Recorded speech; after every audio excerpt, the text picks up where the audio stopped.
श्री शिवाय नमस्तुभ्यम दोस्तों। भगवान शिव जी आपकी हर मनोकामना पूरी करे, इसी कामना के साथ आज का वीडियो हम शुरू करते हैं। दोस्तों, जैसा कि 10वीं और 12वीं की बच्चों की परीक्षा प्रारंभ होने वाली है, बच्चे एकाग्रचित्त होकर पढ़ नहीं पाते हैं। माता पिता को उनके परीक्षा परिणाम की बहुत ही ज़्यादा चिंता होती है कि बच्चे का परीक्षा परिणाम कैसा आएगा। 11th और 12th बोर्ड एग्ज़ाम हैं, तो बच्चा कैसा करेगा पेपर। इसके लिए बच्चे को एकाग्रचित्त होकर पढ़ना चाहिए, पर बच्चा एकाग्रचित्त होकर पढ़ नहीं रहा है। जैसे तैसे बच्चा पढ़ तो रहा है, लेकिन उसको याद नहीं हो रहा है। उसका मन पढ़ते समय विचलित हो जाता है। वह थोड़ी देर पढ़ने बैठता है, फिर वह पढ़ाई से उठ जाता है और खेलने लगता है, या व्यर्थ के कुछ ऐसे कार्य करने लगता है, जैसे मोबाइल चलाने लगता है, टीवी देखने लगता है। कहने का तात्पर्य है कि एकाग्रचित्त होकर बच्चा पढ़ने नहीं बैठ रहा है। उसका जो मन है वो विचलित है या पढ़ाई में नहीं लगता है। जैसे तैसे अगर पढ़ाई में लगता भी है, वो बहुत सारी चीजें याद करता है पर भूल जाता है। बच्चा अच्छे से पढ़ेगा नहीं तो माता पिता की चिंता तो बिल्कुल बनेगी ही। उनको चिंता ये रहेगी कि बच्चा के परीक्षा के परिणाम कैसे आएंगे, अच्छा सब्जेक्ट कैसे लेगा 10th के बाद अगर अच्छे जो है वो परीक्षा परिणाम नहीं आए। तो माता पिता को व्यर्थ की चिंता नहीं करना है। बच्चे का मन एकाग्र रहे, उसके लिए कुछ उपाय बताने वाली हूँ आपको। 2 बहुत ही सरल, सटीक, अचूक महा उपाय बताने वाली हूँ। एक उपाय तो आपको स्वयं बच्चों के हाथ से कराना है, और एक उपाय जो है वो माता पिता स्वयं घर पर रहकर कर सकते हैं। देखिए, बच्चे को तो पढ़ाने के लिए आपको बोलना ही पड़ेगा, बच्चे का मन एकाग्र करना ही पड़ेगा। उसके साथ साथ आपको इस उपाय को भी करना है। इस उपाय को करने से भगवान शिव जी की कृपा से और माता सरस्वती की कृपा से आपके बच्चे का मन जो है वो एकाग्र हो जाएगा। बच्चा अच्छे से पढ़ाई लिखाई करने बैठेगा। जो भी बच्चे ने अच्छे से याद करके रखा है अपने मन में, वो परीक्षा में जाकर अच्छे से लिखेगा, और अच्छे से अगर लिखेगा तो उसके परीक्षा परिणाम उत्तम आने ही आने हैं। तो चलिए उपाय की तरफ चलते हैं। पहला उपाय, अगर आपका बच्चा ये उपाय कर लेता है, लगातार 5 दिन अगर ये उपाय कर लेता है पढ़ाई करने के साथ साथ, तो आपके बच्चे का मन एकाग्र होगा, वह अच्छी तरह से पढ़ने बैठेगा और उसके परीक्षा परिणाम भी अच्छे आएंगे। इस उपाय को बच्चे से स्वयं कराना है। इस उपाय को शिव मंदिर में ही जाकर करना है, तो माता पिता अपने बच्चे को शिव मंदिर ले जाकर इस उपाय को कर सकते हैं। बहुत ही सरल, सटीक, अचूक महा उपाय है। उपाय को ध्यान से सुनिएगा, पूरे श्रद्धा भाव पूर्ण के साथ और सकारात्मक सोच के साथ करिएगा। आपको लेना है 1 तांबे का लोटा, उसमें साफ स्वच्छ जल अपने घर से ही भरना है। मंदिर परिसर का जल नहीं लेना है, इस बात का विशेष ध्यान रखना है। उस जल में 3 बूंद शहद की डालना है और अपने बच्चे के साथ शिव मंदिर चले जाना है। दोस्तों, शिव मंदिर में जाने के बाद आपको अपने बच्चों के हाथ से इस जल को शिवलिंग पर अर्पित कराना है। लेकिन इस बात का ध्यान रखना है कि आपका बच्चा किस तरफ खड़ा है। आपको अपने बच्चे को दक्षिण दिशा की तरफ खड़ा करवाना है। उसका जो फेस होगा, जो मुख होगा, वो उत्तर दिशा की तरफ होगा।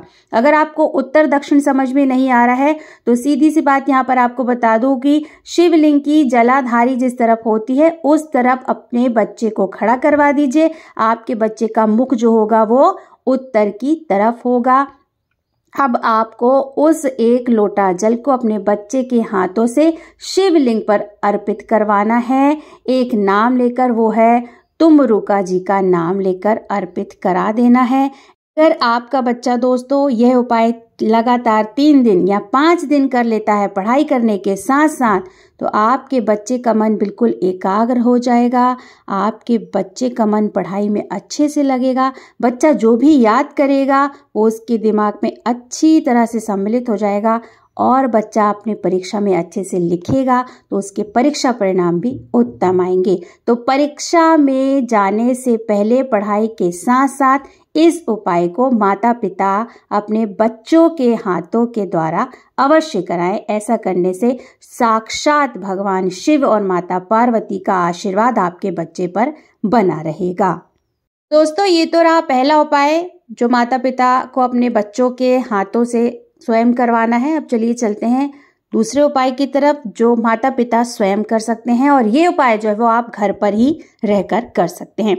आपको लेना है एक लाल फूल। अब वो लाल फूल जो है वो आप कोई भी ले सकते हैं, चाहे वो गुड़हल का फूल हो या गुलाब का फूल हो। बस आपको इस बात का ध्यान रखना है वो लाल रंग का होना चाहिए और कटा फटा मतलब ताजा होना चाहिए। कहने का तात्पर्य है कि फूल ताजा हो, कटा फटा ना हो और किसी भी तरह से खंडित ना हो। इस बात का आपको विशेष ध्यान रखना है। अब इस लाल फूल को माता पिता जो भी ये उपाय कर रहे हैं, अब इस लाल फूल को माता सरस्वती देवी के सामने रखना है। फोटो हो तो फोटो के सामने रख लीजिए, प्रतिमा हो तो प्रतिमा के सामने रख लीजिए। माता सरस्वती के चरणों में अर्पित करना है, पूजा करनी है और माता सरस्वती से प्रार्थना करनी है कि हे वाद की देवी, हे शिक्षा की देवी, मेरे बच्चे का मन जो है वो पढ़ाई में अच्छे से लगे, उसके परीक्षा जो है वो बहुत ही नज़दीक आ रही है, वो अच्छे से पढ़े और अपने परीक्षा में अच्छे से लिख कर आए। उसका मन एकाग्र करिए, उसका मन शांत करिए, ताकि बच्चा आपका जब भी पढ़ने बैठे तो एकाग्रचित होकर पढ़े। ऐसी प्रार्थना करते हुए उस फूल को पूजा करने के बाद माता सरस्वती के चरणों पर रख दीजिए। थोड़ी देर के लिए लगभग 15 से 20 मिनट तक आप इस लाल फूल को माता सरस्वती के चरणों पे ही रखे रहने दीजिए। थोड़ी देर के बाद आपको इस फूल को उठाना है।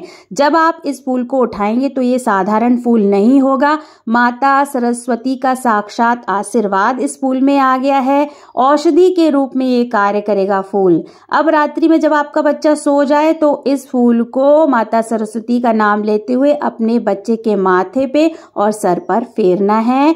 ये जो फूल है वो साधारण नहीं है, इसमें पूरा पूरा आशीर्वाद आ चुका है माता सरस्वती का। ऐसा करने से आपके बच्चे का मन एकाग्र होगा, अच्छे से पढ़ेगा और उसके परीक्षा परिणाम भी उत्तम आएंगे। दोस्तों, यहाँ पर मैंने बहुत ही सरल, सटीक, अचूक महा उपाय बताए हैं। हर माता पिता इस उपाय को अवश्य करें। आशा करती हूँ आपको ये वीडियो पसंद आया होगा। वीडियो अगर पसंद आया दोस्तों तो वीडियो को छोटा सा एक लाइक कर दीजिएगा, साथ ही साथ अपने चैनल को जरूर से सब्सक्राइब कर दीजिएगा। बहुत जल्द मिलते हैं एक नए वीडियो के साथ, एक नई जानकारी के साथ। तब तक श्री शिवाय नमस्तुभ्यम। धन्यवाद दोस्तों।